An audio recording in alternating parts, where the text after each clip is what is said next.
둘 다가 동시에 필요합니다.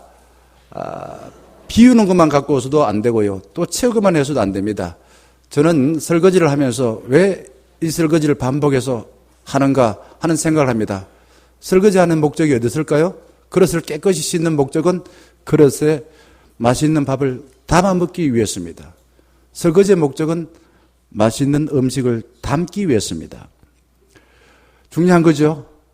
두 가지에 동시에 있어야 됩니다. 씻고 담고 씻고 담고. 이게 신앙생활에도 고스란히 필요하다는 겁니다. 예전에 드라마에서 이런 장면을 보았던 기억이 납니다. 아버지가 비싼 도자기를 사서 거실에 두고서 애지중지하게 여기면 날마다 닦았습니다. 그리고 손님들을 자기 집으로 초청하여 도자기를 자랑합니다. 저 도자기 말이야 누구누구가 만든 작품인데 우리나라에 하나밖에 없어. 아마 팔면은 수십억이 될 거야. 이런 재미로 도자기를 그 거실에다가 설치해 둔 겁니다. 그런데 하루는 사랑하는 어린 아들이 공을 가지고 놀다가 그만 도자기를 깨트려 버렸습니다. 그때 아버지가 어떻게 반응합니까? 아마 사람마다 자기 경험한 것이 조금씩 있을 건데 뭐 이렇게 반응하는 아버지가 가끔 있을까요? 괜찮다. 너는 내 사랑하는 아들이니까 저 도자기 또 깨진 거 다시 사면 되고 너는 잃어버리면 우리가 다시 뭐 어떻게 찾을 수 없는 거 아니냐. 그러니 너는 내 사랑하는 아들로서 저 도자기보다 더 귀하다. 이렇게 말한 아버지들은 참 드물겠죠. 반대로 행동하는 아버지들이 많았습니다. 아들을 죽도록 때려가지고 대인 공포증에 걸려서 밖에 나가지 않고 집에만 처박혀 지내도록 만들어버렸습니다. 뭐가 더 중요합니까? 도자기 중요합니까? 아들이 중요합니까? 요즘은 그러지 않겠죠. 옛날에 그랬다 이거죠. 도자기는 음식을 담아 먹는 데 사용하는 것이지 자기를 과시하고 자랑하는 데 사용하는 것이 아니지요. 왜 사람들이 살을 빼려고 그렇게 애를 쓸까요? 아마 이런 이유 때문일 겁니다. 예쁘게 보이려고요. 살과 쌀은 다르죠. 쌀을 아끼려고요. 또 건강을 위해서요. 왜 쌀을 빼느냐? 몸이 아프든지 살이 쪘든지 주님의 일을 할 수 있는 몸만 가지면 됩니다. 저는 예전에 왜라는 질문, 그리고 무엇이라는 거, 그리고 어떻게 이런 질문을 많이 던졌어요. 요즘은 그래서 어떻게 하겠단 말이냐. 그래서라는 질문을 많이 던집니다. 예를 들면은 나는 부자야. 나는 좋은 학벌을 가졌어. 나는 외모가 남들로 탁월해. 그러면은 제가 그래서 어떻게 하겠단 말이야. 그러세요. 주님이 나에게 남들보다 더 좋은 것을 주신 이유가 있겠죠. 이유가 뭘까요? 뭐 저는 그래요. 뭐 이런저런 이야기 하면은 저는 자랑할 게 뭐 키밖에 없습니다. 그런데 키 커 보니까 별로 좋은 게 없더라고요. 우리 중년교회 와서 저는 머리를 한 7번 부딪혔을 겁니다. 우리 집사람은 한 번도 안 부딪혔어요. 네. 키 크가 뭐 좋다고요? 남들 보기는 좋지만은 저한테는 별로 좋은 게 없더라고요. 그러니까 주님이 남들보다도 나에게 더 좋은 걸 주셨다면은 그러지 못한 사람들, 그걸 가지지 못한 사람들에게 나눠주라고 좋은 걸 준 거 아니겠습니까? 학벌이 좋다면은 배운 것을 배우지 못하는 나눠주라고. 돈이 있다면은 돈 좀 이렇게 없는 사람을 좀 불쌍히 여기고 그들을 좀 돌보라고. 내 권력을 가졌다면은 그것을 가지고 힘없는 사람을 좀 이렇게 위로하고 격려하라고 주신 거 아니겠습니까? 사도 바울은 로마서 14장 8절에 이렇게 말하고 있습니다. 같이 한번 보겠습니다. 살아도 누굴 위해서 살고요? 죽어도 누굴 위해 죽는다고요? 그러므로 사나 죽으나 주님의 것이요. 이렇게 하잖아요. 우리는 주님의 것이다 이거죠. 예전에 40일 금식을 하고 난 뒤에 이런 사람을 가끔 만났습니다. 나 언제 40일 금식 몇 번 해서 명함을 만들어서 거기다가 세게 둔 사람들을 만났어요. 그럼 저는 그렇게 생각하죠. 그래서 어떻게 했단 말이야? 금식을 한다는 것은요, 좋은 일입니다. 육체적으로 살을 빠집니다. 살이 빠져가지고 좀 날씬해 보이죠. 그리고 내 속에 있는 나쁜 그러한 노폐물들이 다 비워집니다. 그리고 난 뒤에 어떻게 됩니까? 그리고 난 뒤에 이 금식이라는 것은 정말 좋은 것을 받아들여야 돼요. 주님을 받아들이기 위해서 금식하는 것이지 단순하게 있는 거 피우고 그걸 자랑하라고 금식하는 것이 아니다는 겁니다. 교회에 오래 다니면은 우리가 어떻게 되어집니까? 예수님처럼 말하고 예수님처럼 행동하고 그렇게 삽니까? 아니면은 바리새인처럼 남을 보고 판단하고 정죄하며 살기가 쉽습니까? 예수를 오래 믿고 살았다면은 예수를 닮아서 내 입으로 나오는 말과 행동이 적어도 예수님처럼 좀 비스무리하게라도 되는 것이 우리 예수 믿는 목적 아니겠습니까? 사도 바울은 빌립보서 3장 7, 8절에 이렇게 말하고 있습니다. 한번 같이 보겠습니다. 무엇이든지 내게 유익하던 것을 내가 그리스도를 위하여 다 어떻게 한다고요? 해로 여긴다는 것은 버린다는 것입니다. 이 갖고 있으면 안 돼. 버려. 내 갖고 있는 모든 학벌, 내 모든 어떤 신분, 내 모든 권력 다 버려. 그리고서는 뭘 받아들인다고요? 그 다음 말씀 보게 되면은 받아들여야 되겠습니다. 또한 모든 것을 해로 여기면 내 주 그리스도 예수를 아는 지식이 가장 고상하기 때문이라.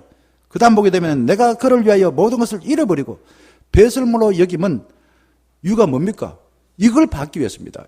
그리스도를 얻기 위해서입니다. 그리스도를 얻기 위해서. 예수 그리스도를 얻기 위해서 내가 이전에 가졌던 내 자랑했던 걸 다 버렸다 이거죠. 그 버리고 그 빈자리에다가 예수님을 떡 그냥 내 주인으로 모셨다. 이런 뜻인 것입니다.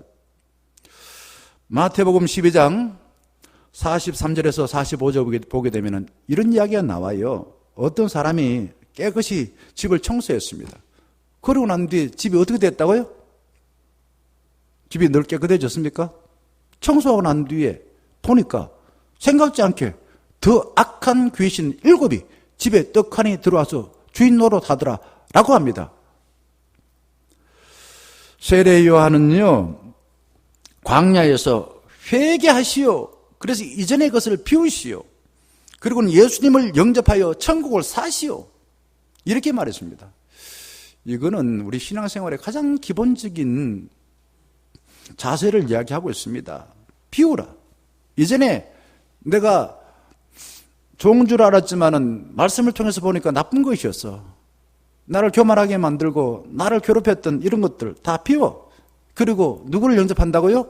예수님 영접한다. 그럼 어떻게 된다고요? 천국을 산다. 이거 천국을 산다. 요한이 누가복음 3장 16절에 나는 물론 너에게 세례를 베풀거니와 나보다 능력이 많으신 이가 오시나니 나는 그의 신발끈을 풀기도 감당하지 못하겠노라. 결국 세례 요한은 누구를 받아들여야 합니까? 광야에서 외친 소리가 예수님입니다. 예수님. 회개하시오. 예수를 받아들이시오. 요한복음 1장 29절 보게 되면은 천국을 이루실 분은 우리가 받아들여서 하나님 나라를 사실 분은 예수 그리스도다. 그러니 비우고 난 뒤에 그분을 빨리 받아들여라 라고 말하였습니다. 한번 같이 읽어볼까요? 여기 보게 되면은 이렇게 나와 있어요. 요한이 예수께서 자기에게 나오심을 보고 이르되 보라 세상 죄를 지고 가는 하나님의 어린 양이로다. 예수님을 가리키고 예수님을 받아들여라는 겁니다. 세례 요한이 한 말은요, 우리가 좋아하는 음식을 목습을 끊고 정말 금식하면서 내가 주인처럼 여겼던 나쁜 가치관들, 나쁜 생각들, 나쁜 삶의 태도를 버리시오. 그리고 참 신랑이신 예수 그리스도를 영접하시오. 그래야만이 하나님 나라를 살 수 있습니다. 라고 말한 겁니다. 오늘 봉독한 마가복음 2장 18절 말씀 보게 되면은 당시 사람들은 예수님에게 이렇게 따지고 있습니다. 뭐라고 따지고 있을까요? 요한의 제자들과 바리새인들은 금식을 하는데 어찌하여 당신의 제자들은 금식하지 아니하나이까? 앞부분의 내용은 자기들을 자랑하고 그 당시 통념이었어요. 그런데 예수님 제자들은 금식을 안 하더라는 겁니다. 그걸 두고서 어떤 사람이라고 이름은 나오지 않는데 이 당시 또한 성경 내용을 봤을 때는 종교 지도자일 겁니다. 이들이 와서 예수님 따져요. 자, 예수님을 금식을 좋아했을까요? 싫어했을까요? 좋아했어요. 금식 자체를 나쁘게 생각하지 않았습니다. 당시 하나님을 믿었던 유대 교인들은요, 세 가지 신앙의 덕목이 있었습니다. 첫 번째가 뭐냐 하면은 기도하는 것입니다. 두 번째가 금식입니다. 세 번째는 구제, 선행을 하는 거죠. 이 세 가지 마태복음 6장 보게 되면은 하라고 합니까? 하지 말라고 합니까? 하라고 합니다. 그런데 문제는 그거 왜 하는지 그 이유가 잘못된, 목적이 잘못된 거예요. 금식하고 기도하고 구제하는데 하나님의 마음을 알고 그 경건 행위를 하고 난 뒤에 하나님께 영광 돌리지 아니하고 자신을 과시하는 수단으로 사용했다. 그런 것입니다. 문제는 자기를 높이는데 그 경건 행위를 사용한 거예요. 유대 종교 지도자들이 마음을 비우는 금식을 하고 난 뒤에 무슨 일을 했습니까? 18절 말씀에 예수님에게 다가와서 뭐라고 했습니까? 이것뿐만 아니에요. 이들이 와서 금식한다고 하는 사람들이 예수님에게 와서 너는 말합니다. 예수님이 하는 일을 못마땅히 여겼어요. 너는 만날 첫날 세리하고 죄인들하고 어울려서 먹고 마시고 너는 먹보구나. 그런데 예수님은 먹기를 탐하여서 그런 게 아니에요. 그 당시 사람들이 죄인으로 취급했던 그 사람들을 하나님의 식구로 받아들였다라고 제가 말씀드리지 않았습니까? 금식하여 자기를 비우고 하나님을 채운 사람이 하는 일이라고는 자기 의를 위하여서 남을 비난하는 그런 일을 해도 되겠습니까? 그걸 위해서 금식을 한다. 이건 아니다 이거죠. 스가랴 7장 1절에서 14절 보게 되면은 이스라엘 백성들이 바벨론에게 나라를 빼앗긴 뒤 70년 동안 울며 금식을 하였습니다. 자, 하나님은 이 70년 동안 금식한 그들에게 7절 5절 한번 보겠습니다. 이렇게 나와 있어요. 금식하고 애통하였거니와 그 금식이 나를 위하여 한 것이냐? 정말 나를 위해 한 것이냐? 나를 위하여 두 번 반복하는 것은 너희들이 입으로는 그렇게 한다고 금식했는데 진짜 그렇게 한 게 맞냐? 이렇게 질문하는 것이에요. 6절에 하나님께서 자기를 비우고 하나님으로 채웠다고 금식했다고 하는 사람들에게 말합니다. 6절에 이렇게 말해요. 너희가 먹고 마실 때 그것은 누구를 위해서 먹고 마시고 했다고요? 누구를 위해서요? 너희를 위하여 먹고 너희를 위하여 마시는 것이 아니냐? 그렇게 하나님을 위해서 나를 위해서 한다는데 너희들 의를 자랑하기 위해서 먹고 너희들 의를 위해서 금식하는 것이 아니냐 하는 것입니다. 여기에서 위선이 나오는 겁니다. 한자 한번 보겠습니다. 이 시간에 한자 공부 한번 해보겠습니다. 요자가 무슨 자인지 잘 아시죠? 예. 옆으로 화살표에서 사람인 자에다가 위할 위자 합쳐놓은 것이 왼쪽에 있는 것인데요. 이게 뭐냐면은 거짓 위자입니다. 거짓 위자. 거짓 위자가 도대체 어떻게 만들어지냐? 위하기는 위하는데 누굴 위한다고요? 사람을 위하는 거예요. 하나님을 위한다고 해놓고 지 자신을 위하는 게 그게 거짓이라는 거죠. 밑에 있는 단어는 위선입니다. 선을 행하기는 하는데 가짜 선이라고요. 하나님께서 우리에게 이미 사랑하시고 선을 베푸셨는데 내가 하나님께서 베푸신 그 방법 따라 다른 사람들에게 선을 베풀어야 되는데 나를 과시하기 위해서 그렇게 선을 베푸는 것을 위선이라고 말합니다. 그리고 그건 누구에게 초점이 맞춰졌습니까? 하나님에게 맞춰졌습니까? 나에게 맞춰졌습니까? 나에게 맞춰져 있어요. 이게 거짓이라는 겁니다. 그게 거짓이라는 거예요. 그 당시에 유대 종교를 믿었던 종교 지도자들이 대체로 그랬다는 겁니다. 하나님께 영광 돌려야 할 금식을 자기 의를 과시하는 수단으로 바꿔버렸습니다. 이런 이사야 58장에도 보게 되면은 이사야 선지자가 위선적인 금식을 고발하고 있습니다. 1절 보게 되면 이렇게 말해요. 내가 백성들에게 그들의 허물을 야곱의 집에 그들의 죄를 알리려라. 니들이 얼마나 허물 많고 얼마나 죄 많은지 맨날 금식한다고 했는데 그 금식을 거짓되게 했다는 것을 만천하에 폭로한다 이렇게 말합니다. 그리고 2절 보게 되면은 그들은 날마다 성령을 보고 성령을 찾아서 하나님 뜻을 구한다. 날마다 경건 행위를 해요.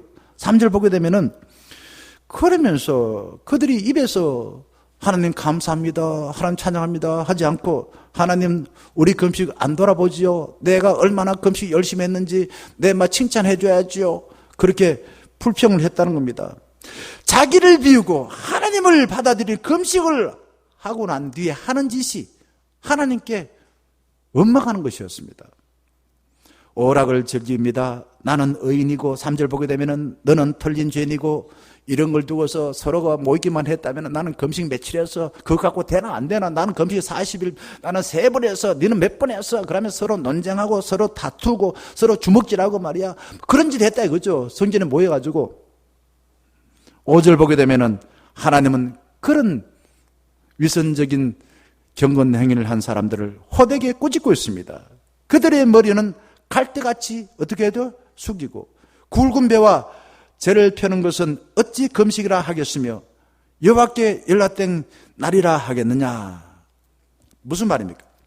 자기를 비우는 금식의 모양은 보였으나 금식하고 난 뒤 하나님을 채우지 아니하니 금식의 능력이 나타나지 않았다라는 것입니다. 예수님이 오늘 본동안 20절의 말씀 보게 되면은 자기를 비우고 하나님을 채웠다고 떠드는 사람들의 비난 앞에 이렇게 말하고 있어요. 20절 한번 보겠습니다. 20절 한번 볼까요? 이렇게 말해요. 혼인집 손님들이 누구와 신랑과 함께 있을 때 금식할 수 있느냐? 신랑과 함께 있을 동안에는 금식할 수 없느니라. 그러나 신랑을 빼앗길 날이 이르리니 그날에는 금식할 것이라. 여기에서 신랑이 뭐고, 신랑 도대체 뭐야 이거, 뭐 결혼한단 말인가? 5월 6일에 우리 금창원 형제하고 이현정 자매가 결혼합니다. 뭐 이게 이제 신랑 신부라고 일생에 그날만 주로 이야기 듣죠. 그리고 나중에는 서로는 남편, 아내라고 호칭을 받습니다만은 성경에서는요, 이 신부가 또 신랑이라는 이 상징적인 단어가 자주 나옵니다. 도대체 누구를 가리킵니까? 누가 신부고 누가 신랑입니까? 하나님이 선택한 사람을 신부라고 말합니다. 그리고 우리가 믿는 주님을 신랑이라고 말하고 있습니다. 마태복음 25장 보게 되면은 열처녀 비유가 나오지 않습니까? 거기에 보게 되면 열처녀 비유가 똑같이 신랑을 기다렸어요. 그런데 등과 기름을 준비한 지혜로운 5처녀는 신랑이 왔을 때 어떻게 됩니까? 신랑과 함께 혼인잔치에 참여하여 행복했습니다. 그런데 준비하지 않는 미련한 5처녀는 들어갈 수 없었어요. 기다렸는데, 금식했는데 신랑과 함께 혼인잔치에 참여하지 못했습니다. 너희의 신랑이 누굽니까? 바로 예수 그리스도를 말하고 있는 것입니다. 예수님이 그들에게 말합니다. 신랑과 함께 있을 동안에 금식할 수 있느냐? 그렇습니다. 지금 신랑이신 예수님과 함께 있는데 금식한 것이 아니라 하늘 잔치에 참여해서 행복하게 지내라는 그 말인 것이죠. 이걸 결혼에다가 한번 비유해 봅시다. 자, 우리가 예수님을 신랑으로 모신다면 신부인 우리는 예수님 만나기 전에 즐겼던 세상의 모든 것들, 뭐 이 사람, 저 사람, 뭐 절에도 가기도 하고, 뭐 점집에도 가기도 하고 했던 거, 그거 그대로 가지고 와서 예수님을 만날 수가 없습니다, 신랑을. 그 버려야죠. 청산하고 난 뒤에 신랑이신 예수님을 온전히 맞이하여서 정말 순결한 신부가 돼가지고 신랑이신 예수님과 함께 정말 천국 잔치에 참여하여서 기쁨을 누리고서 나누는 삶을 살아야 되지 않겠습니까? 자, 신랑 신부가 결혼했다면 어떻게 살아야 될까요? 깨가 쏟아지고요.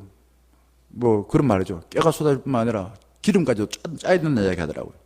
뭐 그러면서 자, 신랑 신부가 같이 결혼해가지고 행복하게 살아야 하지 않겠습니까? 반대로 결혼하고 난 뒤에 말입니다. 뭐 다른 신랑 없나, 다른 신부 없나 기웃거린다면은 그 결혼이 얼마나 정말 괴롭겠습니까? 예수를 믿는다면은 예수님과 함께하여서 지금까지 경험해보지 못한 그 기쁨, 하늘나라의 기쁨을 맛보며 살아가야 되지 않겠습니까? 예수님을 신랑으로 알지 못하는 사람에게 19절에 말합니다. 신랑과 함께 있을 동안에 금식할 수 없느니라. 그러나 곧 신랑을 빼앗길 날이 다가온다 이거죠. 그때 되면은 금식해야만 된다. 금식해야만 된다 이거죠. 예전에 우리가 70년대, 그전에는 우리 60년대, 뭐 베트남 전쟁 가고, 그리고 뭐 중동에 돈 벌러 가고, 그래서 결혼하는데 부인들이 신랑을 빼앗겼어요. 기분 좋았습니까? 기분 좋은 사람은 대부분 바람난 사람들이죠. 신랑 기다려 지쳐가지고. 돈에 신랑을 빼앗기고서는 신랑이 돌아올 때까지 금식하듯이 힘들게 기다렸습니다. 제가 지난주 수요일 점심때에 캐나다에 있는 친구 목사가 자기가 잘 아는 몽골 사모님을 소개를 했습니다. 이 계대에 상담을 공부하러 왔는데 혼자이죠. 제가 아내하고 만나서 점심을 먹으면서 물어봤습니다. 뭐가 힘드십니까? 물어봤죠. 그러자 몽골에 있는 4명의 애들하고 신랑 보고 싶은데 못 봐서 힘듭니다. 라고 말했습니다. 무슨 말입니까? 지금 내 옆에 있는 사람, 사랑하면 사랑한다고 말해주고, 가려우면 가려운 것을 긁어주고, 그렇게 하지 않으면요, 죽고 난 뒤에 후회하고, 그 사람이 자꾸만 원치 않게 나한테 다가와서 나를 괴롭히는 것 같아요. 바보같이 산 사람들은 욕망의 눈이 어두워서 핑계를 대면서 사랑해야 될 때 사랑하지 않고 자꾸 미루어서 그러면서 한 번도 행복하지 못하다고 말합니다. 지금은 바로 은혜 받아서 신랑이신 예수님과 함께 행복하게 지내야 될 예배 시간입니다. 이 시간 신랑이신 예수님 우리에게 찾아오셔서 우리와 함께하여 하늘나라의 그 복을 나눠주실 때 잘 받으셔서 늘 행복하게 사시면 좋겠습니다. 21절과 22절을 예수님은 말을 듣기 싫어하는 미련 사람에게 비유로 설명하고 있습니다.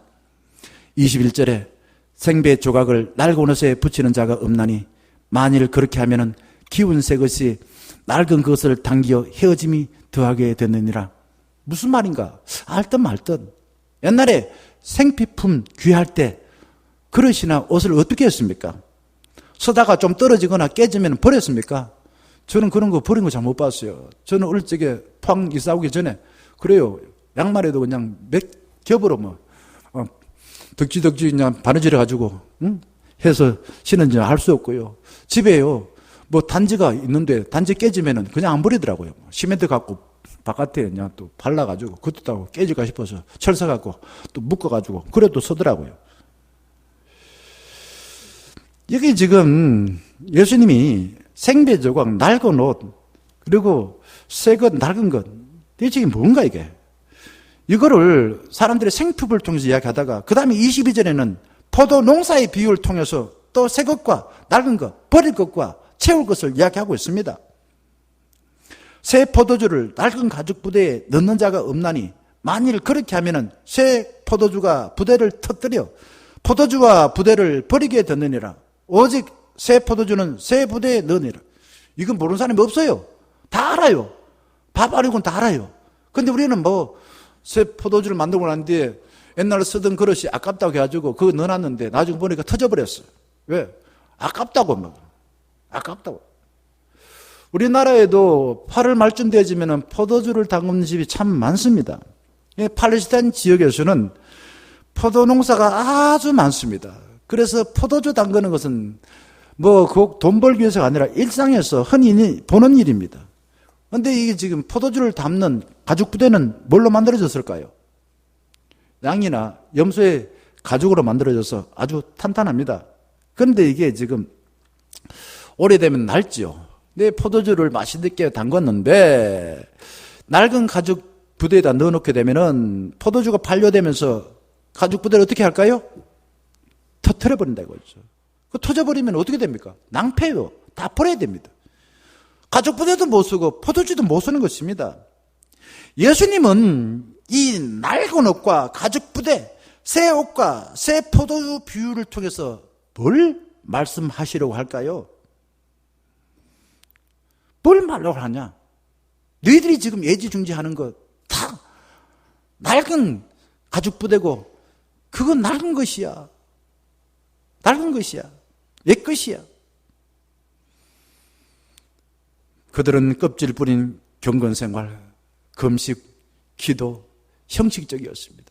율법도 껍데기 뿌린 걸 갖고 그 알맹이는 없고 이런 거 붙들고서 살면서 자기들은 마치 경건한 것처럼 하며 예수를 자꾸만 비난하고 예수를 핍박하였습니다. 그러니까 그러한 행태를 버리라. 이제 예수 그리스도를 받아들여서 예수 그리스도를 네 마음에 채워서 너희들이 원하는 새 하늘과 새 땅을 살라라고 설교하고 있습니다. 사람들을 통제하였던 금식기도 구제는 낡은 옷이요 낡은 가죽부대, 낡은 옷이고 낡은 가죽부대, 예수님 그렇게 꾸짖고 있습니다. 우리가 기도하고요 성경 통독하고요 필사고 큐티하는 이유가 뭡니까? 왜 그걸 해야 됩니까? 목사가 하라 하니까요? 제 좋아라고 합니까? 그렇게 생각하고서 해도 뭐 나쁘진 않지만은 저는 그런 마음을 갖고서 고민을 하지 않았습니다. 우리 청년 가족들이 성경 한 절을 읽더라도 기도를 한 번 하더라도 큐티를 일주일 내내 못 하더라도 한 번이라도 하나님 마음을 느껴보면 좋겠습니다. 기도하실 때에 하나님이 내가 너를 사랑하는 아들, 딸이라 이 음성을 한번 들어보면 좋겠습니다. 주님이 말하는 음성을 한번 들어보면 좋겠어요. 말씀을 묵상하실 때에 이미 내 마음속에 들어와 있는 잡다한 것들 다 나오게 해야 됩니다. 빛이 비치면 어둠은 도망가잖아요. 내 마음에 들어있는 나쁜 가치관, 나쁜 생각들, 나쁜 생활의 습관들, 태도들 다 바깥으로 나오고 좋은 것, 주님의 생각으로 말씀 읽을 때마다 꽉꽉 차면 좋겠어요. 고인물을 어떻게 하면은 깨끗하게 합니까? 고인물은 썩는데요. 안 썩게 하려고 그러면은 새물이 들어와야 돼요. 새물이 들어오면서 거기에 있는 고인물이 되어서 오래돼가 썩어가는 물들이 바깥으로 나와야 돼요. 그래야만이 자꾸만 새물에 의해서 고인물 나가면 나중에는 썩은 고인물이 사라지고 새물이 거기에 차게 됩니다. 마음에 이미 들어와 있는 생각으로만 살면은 똑같은 말을 반복하고 똑같은 생각으로 사람을 대하여서 마치 다람쥐처럼 쳇바퀴만 돌아갑니다. 사람이 아니에요. 다람쥐처럼 살아가요. 새물인 하나님의 말씀이 우리 마음에 흘러 들어올 때까지 읽어야 내 마음에 있는 고인 생각, 굳은 생각이 점점점 없어져서 부드러운 생각, 부드러운 삶이 되어지는 것입니다. 그런데 사람들은 하나님 말씀을 듣기 싫어한대요. 스가랴 7장 11절 말씀 이렇게 나와 있어요. 한번 보겠습니다. 그들이 듣기를 싫어하며 어떻게 하고 그 다음에요? 등을 돌리며 그 다음에 듣지 아니하려고 어떻게 한다고요? 귀를 막으며. 그래서 12절 뭐같이 되었다고요? 12절 뭐같이 되었을 것 같아요? 그 마음을 금강석같이. 금강석은 주로 어디 씁니까? 옛날에는 숫돌로 막 썼어요. 뭐 가는 데 막 썼어요. 얼마나 단단하면 그래요. 자, 이유가 어디 있습니까? 이거 어디 있습니까? 안 듣고 안 들려. 듣기 싫어. 등 돌렸어. 한번 생각해 보세요. 친구하고 만났는데 친구하고 오랜만에 만났어요. 만나가지고 친구가 내 말을 안 듣고 스마트폰 꺼내놓고 만작거리면 기분 좋습니까? 안 좋습니까? 기분 안 좋죠. 더 나쁜 건 뭡니까? 등까지 돌려. 외면해. 등 돌리고. 자, 하나님은 약속하신 말씀을 듣지 않고 등을 돌리고 외면하며 이런 사람들을 하나님은 좋아하지 않는다는 겁니다. 싫어한다는 거예요. 요즘 청소년 학생들이 가장 많이 하는 말이 무슨 말입니까? 예? 우리 청소년 학생 두고 있는 우리 학생이 저기 김수정 집사님 중3 학생을 두고 있는데 애들이 중학교 2학년, 1학년 때 주로 많이 했던 말이 어떤 말입니까? 따라해. 안 들리는데요? 모르겠는데요? 이렇게 이야기해요. 애들이요, 물으면 모르겠는데요? 안 들리는데요? 이렇게 이야기합니다. 왜 이스라엘 백성들은 하나님의 음성을 듣기 싫어하고 등을 돌려서 마음이 금강석같이 되었을까요? 자기 기분 내킨 대로 살고 싶어서 그래요. 겉으로는 경건한 척하고 뭐 성경 읽고 뭐 금식하고 뭐 했지만은 실제적으로는 자기 욕망 끌리는 대로 살고 싶어서 주의 말씀 안 들었다 이거죠. 내가 금식을 하고 내 마음에 있는 나쁜 것을 비우고 신랑이신 예수님을 영접하고 난 뒤에 그러면 어떻게 살아야 할까요? 어떻게 살아야 될까요? 새 포도주는 하나를 복음을 온몸으로 이루신 예수님을 가리키는 것입니다. 새 포도주 이꼬르 예수님 이겁니다. 새 가죽 부대 예수님 믿는 사람들이 만들어가는 세상을 이야기하고 있습니다. 즉 새 포도주신 예수님을 새 가죽 부대인 우리가 마음에 담게 되면은 우리 마음이 어떻게 되어지고 우리 삶이 어떻게 되고 우리 세상이 어떻게 될까요? 스가랴 7장 9절에서 10절에서 이렇게 말하고 있습니다. 이렇게 말해요. 진실한 재판을 어떻게 한다고? 행하며 인내와 긍휼을 베풀며 과부와 나그네와 궁핍한 자를 압제하지 말며 서로 해하려고 마음에 dom하지 말라. 이 말은 이거예요. 예수님 내 마음에 담고 살아가면은 내 감정대로 살아가지 않고 내 나쁜 타락한 본능에 따라 살지 않고 세상에 나쁜 가치관대로 살지 않고 예수님이 시킨 대로 살더라 이거죠. 예수님의 생각이 내 생각이 되어 살아가고 예수님이 원하는 삶을 살아가더라 이거죠. 예수님을 내 마음에 담으면은 예수님처럼 어떤 사람을 보더라도요 긍휼히 여깁니다. 그리고 억눌린 사람을 풀어주는 것입니다. 마치 어린아이를 가슴에 품고 있는 어머니처럼 어떤 사람이든 그렇게 바라보더라 이거죠. 사람을 볼 때도 좀 이렇게 가난하고 그리고 외국에서 왔다고 해서 닌 나하고 피부 색깔이 달라 우리나라 사람이 아니야 차별하고 위협을 가하지 않더라 이거죠. 사람을 볼 때마다 내가 가지고 있는 기준을 가지고서 남을 판단해 넘어뜨리지 않더라는 거죠. 그러면은 이사야 선지자는 정말 예수 그리스도를 담고 살아가는 참 금식을 이사야서 58장 6절에 7절을 말하고 있습니다. 이거 세 번역으로 제가 한번 읽어드리겠습니다. 내가 기뻐하는 것이 금식, 하나님이 기뻐하는 금식입니다. 부당한 결박을 풀어주는 것이요, 멍에의 줄을 끌어주는 것이요, 압제받는 사람을 놓아주는 것이요, 모든 멍에를 꺾어버리는 것이요, 바로 이런 것들이 아니냐? 니들이 그렇게 알고 있냐? 안 했냐? 강하게 부정하면서 무슨 묻고 있습니다. 또 굶주린 사람에게 너희 먹을 것을 나누어 주는 것, 떠드는 불쌍한 사람들을 집에 맞아들인 것이 아니겠느냐? 네 환대하나 사람들? 문 꼭꼭 잡아당기고 이렇게 바라보고서 그냥 사람들 집에 안 들이려고 하지 말고 환대해라 이거죠. 헐벗은 사람을 봤을 때 그에게 옷을 입혀주는 것, 너의 골격을 피하여 숨지 않는 것이 아니겠느냐? 무슨 말입니까? 마음에 잡다한 걸 비우고 예수를 받아들이면은 하나님이 우리 마음의 주인 되어서 하나님의 생각에 따라서 우리 생각, 우리 말하고 손으로 행동하고 그렇더라 이거죠. 이런 사람이 받는 복이 그 다음에 보게 되면 8절, 9절, 10절, 11절 한번 보겠습니다. 간단하게 제가 이렇게 한번 말씀드리겠습니다.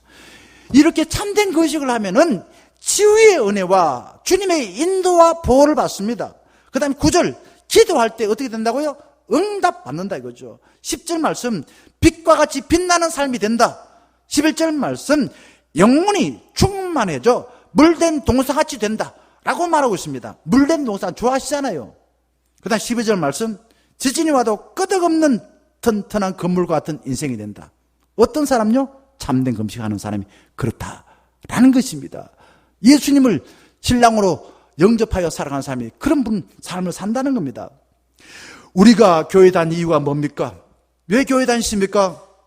교장인이 되거나 다른 사람보다 어렵다고 과시하거나 또 세상 벼슬 하나 얻은 걸로 착각하면서 사람들 의시되기 위해서 교회 나온 사람 아무도 없으시죠?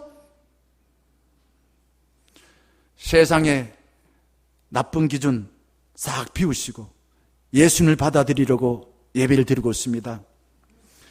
늘 깨어서 기도하고 있습니다. 말씀을 사모하면서 묵상하고 기도하고 있습니다. 그래서 어떻게 합니까? 하나님의 생각을 나의 생각으로 받아들여서 나도 예수님처럼 이 땅에서도 하늘을 살고 저 천국에서도 주님과 영원히 살고 싶어 예배에 나오셨지요.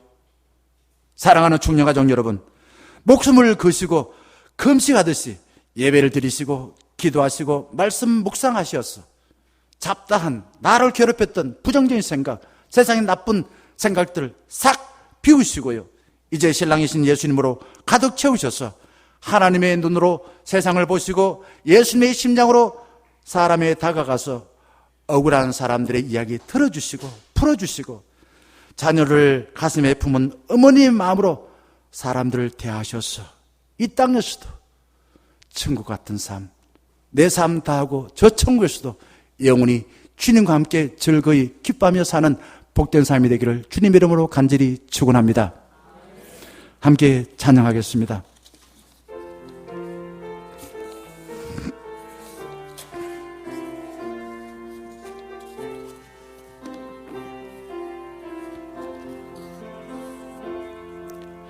이 말씀 따라 사는